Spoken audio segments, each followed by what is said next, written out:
Dia pasti kuatkanku, asal ku turut firman-Nya dan jalan bersama Dia, ku tak akan goyah. Tuhan adalah jalan kehidupan, kebenaran-Nya meluruskan jalanku. Tujuan hidup semakin nyata karena terang-Mu Tuhan. Bersama Dia ku tak akan tersesat. Firman-Mu Tuhan yang telah. Shalom, selamat pagi Bapak Ibu Saudara yang dikasihi Tuhan. Pagi hari ini berjumpa dengan saya dalam program Baca Alkitab setiap hari. Saudara yang dikasihi Tuhan, Bapak Ibu semuanya, mari pagi hari ini tetap kita akan meminta agar Tuhan memenuhi kita dengan kebenaran firman Tuhan sebelum kita mulai ke segala kegiatan aktivitas kita sepanjang hari ini. Saudara yang dikasihi Tuhan, mari sebelum kita mulai pembacaan firman Tuhan pada pagi hari ini, kita membuka hati kita untuk diisi oleh Tuhan. Mari kita satukan hati kita berdoa. Terima kasih Tuhan, terima kasih Bapa Surgawi. Engkau Allah kami, Allah yang selalu ada bagi kami. Engkau Allah kami yang penyertaan-Mu sempurna bagi kami. Terima kasih Tuhan, Engkau boleh tolong kami sepanjang malam. Engkau tolong kami Tuhan hingga pagi ini. Kami ada sebagaimana kami ada karena kemurahan Tuhan. Pagi ini Bapa, kami buka kembali hati kami untuk diisi kebenaran firman-Mu. Mari berfirmanlah, dan kami percaya ada sesuatu yang Tuhan ingin sampaikan kepada kami melalui firman yang akan kami baca. Oleh karena itu Tuhan, kami rindu setiap piring-piring rohani kami diisi oleh kebenaran firman-Mu. Kami buka hati kami pagi ini Tuhan untuk setiap firman. Haleluya, haleluya, amin. Bapak Ibu Saudara yang dikasihi Tuhan, pagi ini kembali kita akan melanjutkan pembacaan kita dimulai dari Ulangan 15 dan nanti akan berakhir pada Ulangan 19. Mari kembali bersama-sama dengan saya Bapak Ibu yang bisa membuka Alkitabnya. Sama-sama kita akan melakukan pembacaan firman Tuhan pagi hari ini. Dan bagi Bapak Ibu Saudara semuanya yang sedang dalam perjalanan, boleh mendengarkan pembacaan firman Tuhan pagi hari ini. Saya akan mulai pembacaan daripada Ulangan 15. Ulangan 15, tahun penghapusan hutang. Pada akhir 7 tahun engkau harus mengadakan penghapusan hutang. Inilah cara penghapusan itu. Setiap orang yang berpiutang harus menghapuskan apa yang dipinjamkannya kepada sesamanya. Janganlah ia menagih dari sesamanya atau saudaranya, karena telah dimaklumkan penghapusan hutang demi Tuhan. Dari seorang asing bolehlah kau tagih, tetapi piutangmu kepada saudaramu haruslah kau hapuskan.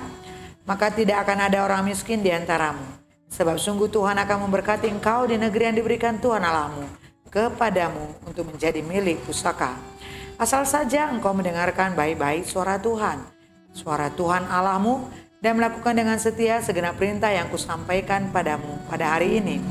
Apabila Tuhan Allahmu memberkati engkau seperti yang dijanjikannya kepadamu, maka engkau akan memberi pinjaman kepada banyak bangsa. Tetapi engkau sendiri tidak akan meminta pinjaman. Engkau akan menguasai banyak bangsa, tetapi mereka tidak akan menguasai engkau. Jika sekiranya ada di antaramu seorang miskin, salah seorang saudaramu di dalam salah satu tempatmu, di negeri yang diberikan kepadamu oleh Tuhan Allahmu, maka janganlah engkau menegarkan hati ataupun menggenggam tangan terhadap saudaramu yang miskin itu. Tetapi engkau harus membuka tangan lebar-lebar baginya dan memberi pinjaman kepadanya dengan limpahnya, cukup untuk keperluannya seberapa ia perlukan. Hati-hatilah supaya jangan timbul di dalam hatimu pikiran dursila demikian. Sudah dekat tahun ke-7, tahun penghapusan hutang, dan engkau menjadi kesal terhadap saudaramu yang miskin itu, dan engkau tidak memberikan apa-apa kepadanya. Maka ia berseru kepada Tuhan tentang engkau, dan hal itu menjadi dosa bagimu. Engkau harus memberi kepadanya dengan limpahnya, dan janganlah hatimu berduka cita apabila engkau memberi kepadanya, sebab oleh karena hal itu Tuhan Allahmu akan memberkati engkau dalam segala pekerjaanmu dan dalam segala usahamu.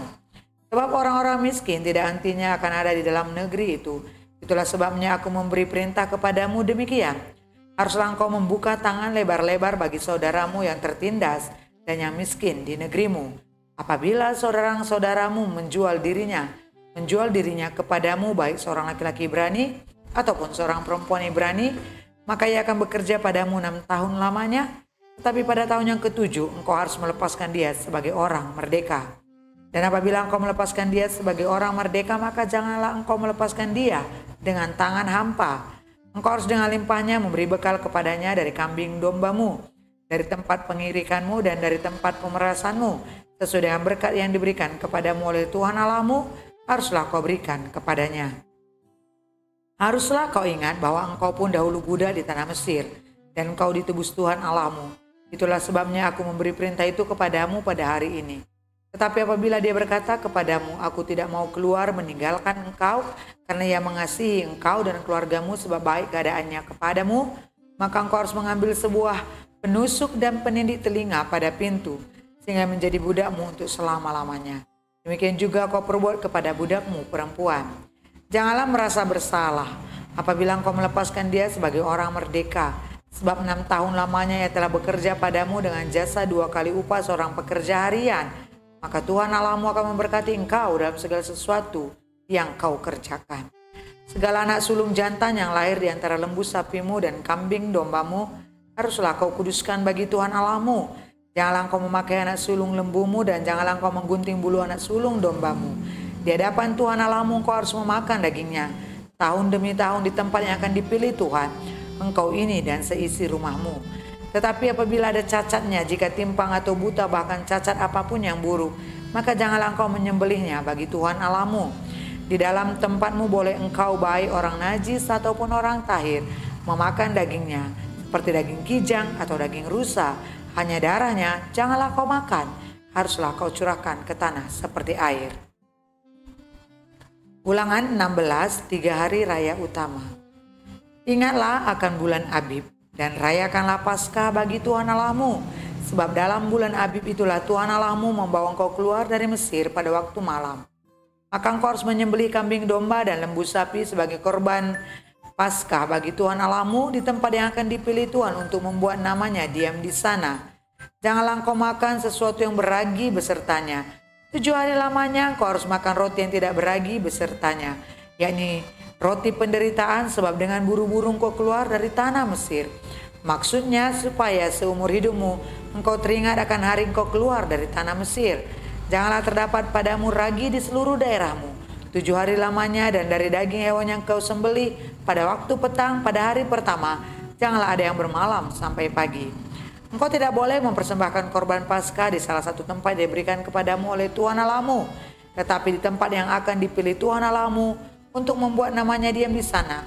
Engkau harus mempersembahkan korban Paskah itu pada waktu senja ketika matahari terbenam, bertepatan dengan saat engkau keluar dari Mesir. Engkau harus memasaknya dan memakannya di tempat yang akan dipilih Tuhanmu, dipilih Tuhan Allahmu. Kemudian paginya engkau harus pulang kembali ke kemahmu. 6 hari lamanya engkau harus makan roti yang tidak beragi, dan pada hari yang ke-7 harus ada perkumpulan raya bagi Tuhan Allahmu. Maka janganlah engkau melakukan pekerjaan. 7 minggu harus kau hitung pada waktu orang mulai menyabit gandum yang belum dituai. Haruslah engkau mulai menghitung 7 minggu itu. Kemudian haruslah engkau merayakan hari raya 7 minggu bagi Tuhan Allahmu, sekedar persembahan sukarela yang akan kau berikan, sesuai dengan berkat yang diberikan kepadamu oleh Tuhan Allahmu. Haruslah engkau bersukaria di hadapan Tuhan Allahmu, engkau ini dan anakmu laki-laki serta anakmu perempuan, hambamu laki-laki dan hambamu perempuan, dan orang Lewi yang di dalam tempatmu, dan orang asing, anak yatim dan janda yang di tengah-tengahmu, di tempat yang akan dipilih Tuhan Allahmu untuk membuat namanya diam di sana. Haruslah kau ingat bahwa engkau pun dahulu budak di Mesir, dan haruslah engkau melakukan ketetapan ini dengan setia. Hari raya pondok daun haruslah kau rayakan 7 hari lamanya. Apabila engkau selesai mengumpulkan hasil tempat pengirikanmu dan tempat pemerasanmu, haruslah engkau bersukaria pada hari rayamu itu, engkau ini dan anakmu laki-laki serta anakmu perempuan, hambamu laki-laki dan hambamu perempuan, dan orang Lewi, orang asing, anak yatim dan janda yang ada dalam tempatmu. 7 hari lamanya harus engkau mengadakan perayaan bagi Tuhan Allahmu di tempat yang akan dipilih Tuhan, sebab Tuhan Allahmu akan memberkati engkau dalam segala hasil tanahmu dan dalam segala usahamu, sehingga engkau dapat bersukaria dengan sungguh-sungguh. 3 kali setahun setiap orang laki-laki di antaramu harus menghadap hadirat Tuhan Allahmu ke tempat yang akan dipilihnya, yakni pada hari raya roti tidak beragi, pada hari raya 7 minggu, dan pada hari raya pondok daun. Janganlah ia menghadap hadirat Tuhan dengan tangan hampa, tetapi masing-masing dengan sekedar persembahan sesuai dengan berkat yang diberikan kepadamu oleh Tuhan Allahmu.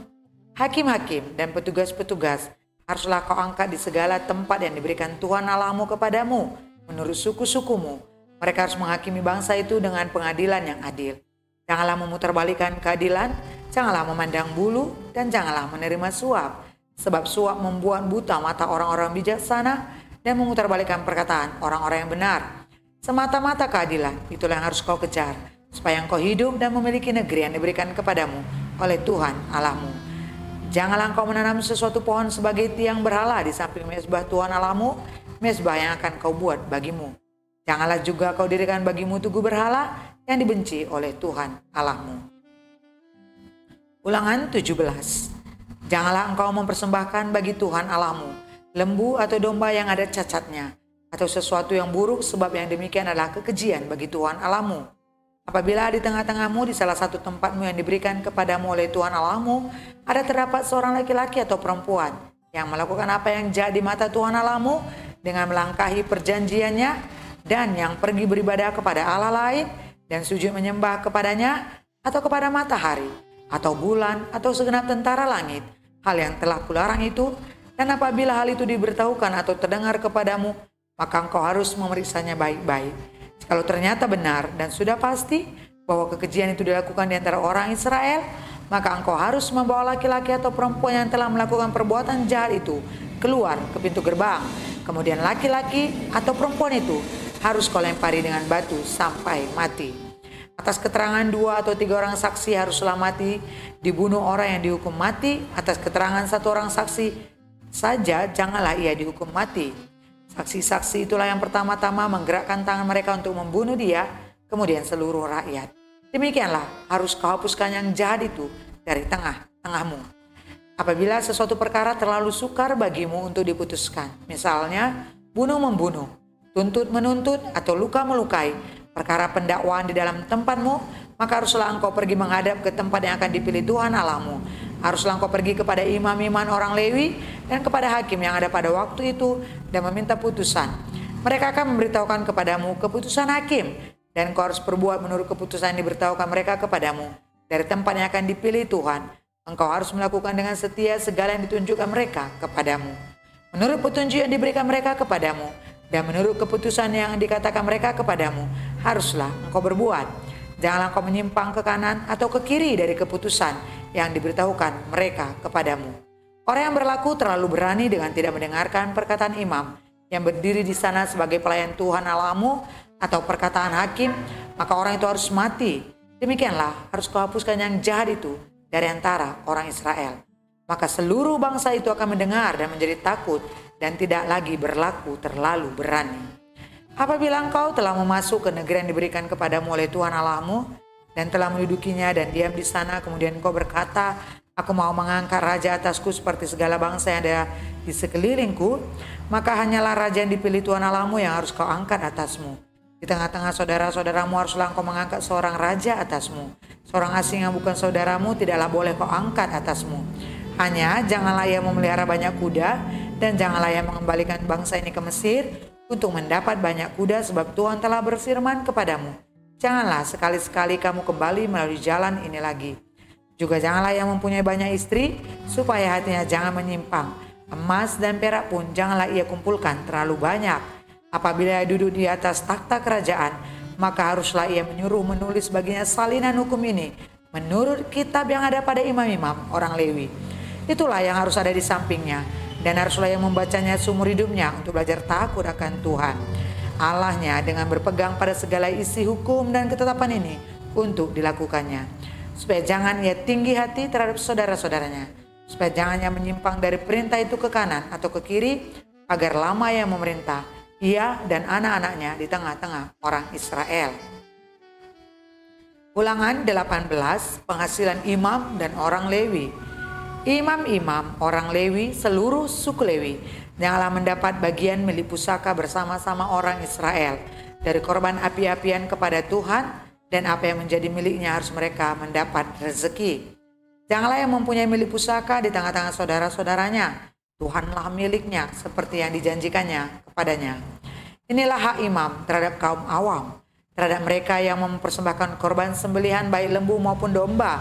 Kepada imam haruslah diberikan paha depan, kedua rahang dan perut besar, hasil pertama dari gandummu, dari anggurmu dan minyakmu, dari bulu guntingan pertama dari dombamu, haruslah kau berikan kepadanya. Sebab dialah yang dipilih oleh Tuhan Allahmu dari segala sukumu, supaya ia senantiasa melayani Tuhan dan menyelenggarakan kebaktian demi namanya, ia dan anak-anaknya. Apabila seorang Lewi datang dari tempat manapun di Israel, di mana ia tinggal sebagai pendatang, dan dengan sepenuh hati masuk ke tempat yang akan dipilih Tuhan dan menyelenggarakan kebaktian demi nama Tuhan Allahnya, sama seperti semua saudaranya, orang-orang Lewi yang melayani Tuhan di sana, maka haruslah mereka mendapat rezeki yang sama, dengan tidak terhitung apa yang peroleh dengan menjual harta nenek moyangnya. Apabila engkau sudah masuk ke negeri yang diberikan kepadamu oleh Tuhan Allahmu, maka janganlah engkau belajar berlaku sesuai dengan kekejian yang dilakukan bangsa-bangsa itu. Di antaramu janganlah didapati seorang pun yang mempersembahkan anaknya laki-laki atau anaknya perempuan sebagai korban dalam api, ataupun seorang yang menjadi petenung, seorang peramal, seorang penelaah, seorang penyihir, seorang pemantra, ataupun seorang yang bertanya kepada arwah atau kepada roh peramal, atau yang meminta petunjuk pada orang-orang mati. Sebab setiap orang yang melakukan hal-hal ini adalah kekejian bagi Tuhan. Dan oleh karena kekejian inilah Tuhan Allahmu menghalau mereka dari hadapanmu. Haruslah engkau hidup dengan tidak bercela di hadapan Tuhan Allahmu. Sebab bangsa-bangsa yang daerahnya akan kau duduki ini mendengarkan kepada peramal atau petenung, tetapi engkau ini tidak diizinkan Tuhan Allahmu melakukan hal yang demikian. Seorang nabi dari tengah-tengahmu, dari antara saudara-saudaramu, sama seperti aku, akan dibangkitkan bagimu oleh Tuhan Allahmu. Dialah yang harus kamu dengarkan. Tepat seperti yang kamu minta dahulu kepada Tuhan Allahmu di Gunung Horeb pada hari perkumpulan dengan berkata, tidak mau aku mendengar lagi suara Tuhan Allahku, dan api yang besar ini tidak mau aku melihatnya lagi, supaya jangan aku mati. Lalu berkatalah Tuhan kepadaku, apa yang dikatakan mereka itu baik. Seorang nabi akan kubangkitkan bagi mereka dari antara saudara mereka seperti engkau ini. Aku akan menaruh firmanku dalam mulutnya, dan ia akan mengatakan kepada mereka segala yang kuperintahkan kepadanya. Orang yang tidak mendengarkan segala firmanku yang akan diucapkan nabi itu demi namaku, daripadanya akan kutuntut pertanggungjawaban. Tetapi seorang nabi yang terlalu berani untuk mengucapkan demi namaku perkataan yang tidak kuperintahkan untuk dikatakan olehnya, atau yang berkata demi nama Allah lain, nabi itu harus mati. Jika sekiranya kamu berkata dalam hatimu, bagaimanakah kami mengetahui perkataan yang tidak difirmankan Tuhan? Apabila seorang nabi berkata demikian, apabila seorang nabi berkata demi nama Tuhan, dan perkataan itu tidak terjadi dan tidak sampai, maka itulah perkataan yang tidak difirmankan Tuhan. Dengan terlalu berani nabi itu telah mengatakannya, maka janganlah gentar kepadanya. Ulangan 19, kota-kota perlindungan. Apabila Tuhan Allahmu sudah melenyapkan bangsa-bangsa yang negerinya diberikan kepadamu oleh Tuhan Allahmu, dan engkau sudah menduduki daerah mereka dan diam di kota-kota dan rumah-rumah mereka, maka engkau harus menghususkan 3 kota di dalam negeri yang diberikan Tuhan Allahmu kepadamu untuk diduduki. Engkau harus menetapkan jauhnya jalan dan membagi dalam 3 bagian wilayah negeri yang diberikan Tuhan Allahmu untuk dimiliki olehmu, supaya setiap pembunuh dapat melarikan diri ke sana. Inilah ketentuan mengenai pembunuh yang melarikan diri ke sana dan boleh tinggal hidup. Apabila yang membunuh sesamanya manusia dengan tidak sengaja dan dengan tidak membenci dia sebelumnya. Misalnya, apabila seseorang pergi ke hutan dengan temannya untuk membelah kayu, ketika tangannya mengayunkan kapak untuk menebang pohon kayu, mata kapak terlucut dari gagangnya, lalu mengenai temannya sehingga mati, maka ia boleh melarikan diri ke salah satu kota itu dan tinggal hidup. Maksudnya supaya jangan penuntut tebusan darah sementara hatinya panas dapat mengejar pembunuh itu, karena jauhnya perjalanan menangkapnya dan membunuhnya. Padahal pembunuh itu tidak patut mendapat hukuman mati, karena ia tidak membenci dia sebelumnya. Itulah sebabnya aku memberi perintah kepadamu demikian. 3 kota haruslah kau khususkan. Dan jika Tuhan Allahmu sudah meluaskan daerahmu nanti, seperti yang dijanjikannya dengan sumpah kepada nenek moyangmu, dan sudah memberikan kepadamu seluruh negeri yang dikatakannya akan diberikan kepada nenek moyangmu, apabila engkau melakukan dengan setiap perintah ini yang kusampaikan kepadamu pada hari ini, dengan mengasihi Tuhan Allahmu dan dengan senantiasa hidup menurut jalan yang ditunjukkannya, maka haruslah engkau menambah 3 kota lagi kepada yang 3 itu, supaya jangan tercurah darah orang yang tidak bersalah di negeri yang diberikan Tuhan Allahmu kepadamu menjadi milikmu, dan utang darah melekat kepadamu. Tetapi apabila seseorang membenci sesamanya manusia dan dengan bersembunyi menantikan dia, lalu bangun, menyerang dan memukul dia sehingga mati, kemudian melarikan diri ke salah satu kota itu, maka haruslah para tua-tua kotanya menyuruh mengambil dia dari sana dan menyerahkan dia kepada penuntut tebusan darah supaya ia mati dibunuh. Janganlah engkau merasa sayang kepadanya. Demikianlah harus kau hapuskan darah orang yang tidak bersalah dari antara orang Israel supaya baik keadaanmu. Janganlah menggeser batas tanah sesamamu yang telah ditetapkan orang-orang dahulu di dalam milik pusaka yang akan kau miliki di negeri yang diberikan Tuhan Allahmu kepadamu untuk menjadi milikmu. Satu orang saksi saja tidak dapat menggugat seseorang mengenai perkara kesalahan apapun atau dosa apapun yang mungkin dilakukannya. Baru atas keterangan 2 atau 3 orang saksi perkara itu tidak disangsikan. Apabila seorang saksi jahat menggugat seseorang untuk menuduh dia mengenai suatu pelanggaran, maka kedua orang itu mempunyai perkara itu haruslah berdiri di hadapan Tuhan, di hadapan imam-imam dan hakim-hakim yang ada pada waktu itu. Maka hakim-hakim itu harus memeriksanya baik-baik. Dan apabila ternyata bahwa saksi itu seorang saksi dusta dan bahwa ia telah memberi tuduhan dusta terhadap saudaranya, maka kamu harus memperlakukannya sebagaimana yang bermaksud memperlakukan saudaranya. Demikianlah harus kau hapuskan yang jahat itu dari tengah-tengahmu. Maka orang-orang lain akan mendengar dan menjadi takut, sehingga mereka tidak akan melakukan lagi perbuatan jahat seperti itu di tengah-tengahmu. Janganlah engkau merasa sayang kepadanya, sebab berlaku nyawa ganti nyawa, mata ganti mata, gigi ganti gigi, tangan ganti tangan, kaki ganti kaki. Terpujilah nama Tuhan. Bapak Ibu Saudara yang dikasihi Tuhan, kita sudah membaca firman Tuhan pada pagi hari ini. Dan biarlah firman Tuhan yang kita baca pada pagi hari ini boleh menjadi perenungan bagi kita, boleh menjadi peringatan bagi kita. Dan firman Tuhan ini tidak berlalu begitu saja, tapi kita mau firman ini kita jalankan, firman ini kita lakukan, kita taat akan perintah Tuhan. Karena saya percaya ketika kita taat akan perintah Tuhan, Tuhan menyediakan bagi kita sesuatu hal yang tidak pernah kita pikirkan, tidak pernah kita lakukan, tidak pernah kita doakan. Oleh karena itu, pagi ini ada banyak yang Tuhan sampaikan melalui firman-Nya untuk kita taati. Ada banyak hal yang Tuhan ingin kita lakukan di dalam Dia, agar semakin hari kita semakin mengerti kehendak Tuhan. Semakin hari kita semakin mengerti apa yang Tuhan inginkan dalam kehidupan kita. Mari kita berdoa buat firman Tuhan yang sudah kita baca pada pagi hari ini. Kami terus bersyukur kepadamu Tuhan, buat firman Tuhan sudah kami baca. Tidak putus-putusnya kami mau berdoa kepada Tuhan, agar apapun yang sudah kami baca pada pagi hari ini, Tuhan taruhlah sesuatu pemahaman bagi kami, pengertian sederhana bagi kami, agar kami mengingat terus firman-Mu Tuhan.